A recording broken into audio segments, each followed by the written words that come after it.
जब भी कोई प्लांट हमारी वजह से ख़राब होता है तो हमें बहुत दुख होता है। हम कई बार चाहते तो अपने प्लांट्स की देखभाल करना है, लेकिन होता ये है कि देखभाल की जगह हम उसको ख़राब कर देते हैं या उसको मार देते हैं। तो आज की इस वीडियो का टॉपिक यही है कि अगर आपका प्लांट आपको ऐसे लगे कि वो अब ख़राब हो चुका है या मरने की कंडीशन में है, तो ऐसे में हम अपने पौधे को कैसे रिवाइव करें। ये मेरा बोगनविलिया का प्लांट है जिसमें 1.5-2 साल से लगातार इंटेंस फ्लावरिंग हो रही थी। गर्मी हो या सर्दी, ये बहुत ही अच्छा गुच्छों में फूल दे रहा था और फूल भी इतने अधिक देता था कि महीने महीने तक वो उनके गुच्छे एज इट इज़ खिले रहते थे। लेकिन लास्ट मंथ मैंने देखा कि अचानक ही इसने अपनी सारी लीव्स ड्रॉप कर दी हैं। तो I was literally shocked to see the condition of my plant.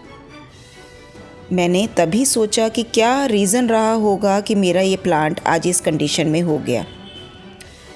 तो मुझे याद आया कि जब मैंने अपने प्लांट्स में फर्टिलाइज़र दिया था तो इस प्लांट के अंदर कॉन्टीन्यूसली 1 वीक के गैप में 2 बार ही मैंने इसको फर्टिलाइज़र दे दिया।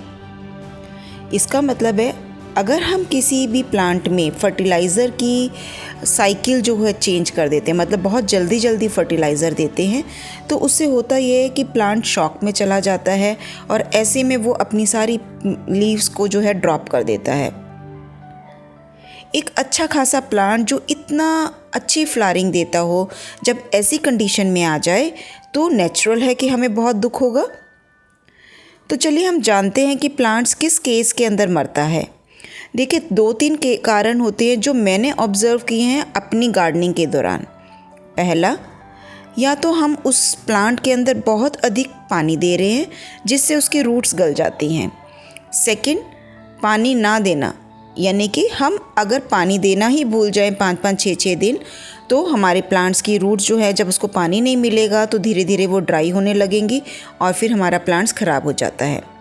और थर्ड केस होता है कि बहुत ध्यान देते हुए हम अपने प्लांट्स में ओवर फर्टिलाइज़र कर देते हैं या कभी कभी उसके अंदर फंगस का अटैक हो जाता है कि कोई बीमारी लग जाए। तो चलिए मैंने देखिए कैसे अपने इस प्लांट को रिवाइव किया। लास्ट मंथ यानी अक्टूबर के मंथ में जब मैंने देखा इसने सारी पत्तियां गिरा दी, तो मैंने इसका कारण जाना। उसका कारण यही था कि मैंने इसको ओवर फर्टिलाइज़ कर दिया था।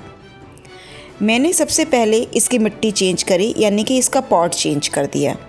मैंने एक फ्रेश मिट्टी के अंदर इसको मॉर्निंग के समय में जो है इसकी रीपॉटिंग कर दी। एक तो मिट्टी फ्रेश हो गई, उससे क्या था कि जो मिट्टी के अंदर एक्स्ट्रा मैन्योर था, फर्टिलाइज़र था, वो हट गया। सेकंड, मैंने इसके रूट्स को अच्छे से क्लीन करा और उसके बाद उसको थोड़ी देर के लिए फंगीसाइड, 1 मिनट के लिए फंगीसाइड के पानी में, 1 मग के अंदर आपने आधी चम्मच फंगीसाइड डालनी, कोई सी भी फंगीसाइड डाल लीजिए और उसको डिप करके 1 मिनट के लिए छोड़ दिया। तो सेकंड ये था फंगीसाइड डालने का, क्या पता इसके अंदर फंगल अटैक हो गया हो, जो कि मुझे नहीं पता था। तो मैंने उसको फंगीसाइड में डाला। 1 मिनट के बाद मैंने एक फ्रेश मिट्टी तैयार की जिसके अंदर फर्टिलाइज़र बहुत ज़्यादा नहीं डाला, लेकिन उसको बड़ी पोरस बनाई, यानी कि मिट्टी, उसके अंदर सैंड डाला, थोड़ी सी नीम खली और ज़रा सा वर्मी कंपोस्ट, यानी कि 1 या 2 मुट्ठी वर्मी कंपोस्ट। अब मैंने अपने प्लांट की रीपॉटिंग कर दी। रीपॉटिंग करने के बाद मैंने इस प्लांट को किसी शेडी एरिया में रख दिया और आज 25 दिन के बाद जब मैंने देखा इसके अंदर नई लीव्स आनी शुरू हो गई। ये मिट्टी बिल्कुल ही पोरस मिट्टी है क्योंकि इसमें मैंने सैंड की क्वांटिटी अच्छी खासी डाल दी है। तो इससे जो हुआ ये कि जो मेरा प्लांट शॉक में चला गया था, एक तो उसको फ्रेश मिट्टी मिल गई, दूसरा अगर उस पर फंगल का अटैक था, फंगस का, तो वो भी हट गया। तीसरा, मैंने इसको एक बड़े गमले में डाला और इसको शेडी एरिया में रख दिया ताकि इसने अपने आप को धीरे धीरे रिवाइव करना शुरू कर दिया। और जैसा कि आप मेरे प्लांट में को देख ही सकते हैं कि इसके अंदर अब नई फ्रेश लीव्स आना शुरू हो गई हैं।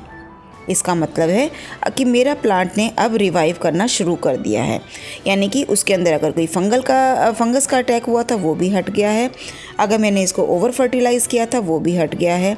और अब जो कि नवंबर का मंथ स्टार्ट हो गया है और धीरे धीरे मेरे प्लांट्स ने रिवाइव करना शुरू कर दिया है और मेरी खुशी का कोई ठिकाना ही नहीं है, क्योंकि कोई प्लांट जो कि मेरी गलती की वजह से ख़राब हुआ है ये मैं देख ही नहीं सकती थी।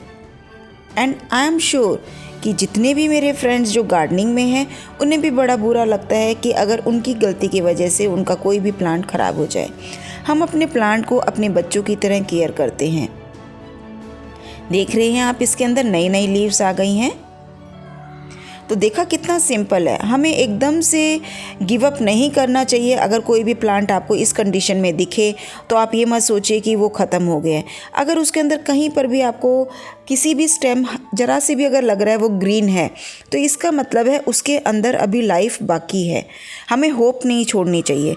जैसे अगर हम कभी बीमार पड़ जाते हैं तो हम लास्ट मोमेंट तक दवाई का ऐसे इलाज करते हैं ताकि हम ठीक हो सके। इसी तरह से हमें अपने प्लांट्स में भी अगर किसी की पत्तियां गिर गई हैं या हमें लग रहा है कि वो मर गया है तो भी हमें हिम्मत नहीं छोड़नी चाहिए। आप देख रहे हैं कितनी प्यारी प्यारी सी लीव्स आ गई हैं। तो ये एक आपकी विल पावर होती है। आप उसको पॉजिटिव वाइब्स दीजिए अपनी तरफ से और ये सोचिए कि ये प्लांट ठीक हो जाएगा, और धीरे धीरे करके आप देखेंगे आपका प्लांट जो है फिर से ज़िंदा हो जाएगा। और इस तरीके से आप देखिए इसकी सारी स्टेम्स ग्रीन हो गई हैं और इन्होंने नई नई प्यारी प्यारी सी लीव्स निकालना शुरू कर दिया है। इतना अच्छा लगता है जब आपका एक प्लांट जो कि ख़राब हो रहा है और आपने उसको रिवाइव कर दिया। नेचर में हमें इन प्लांट्स को ऐड करना है, ना कि इनको अपनी नेचर से डिलीट करना।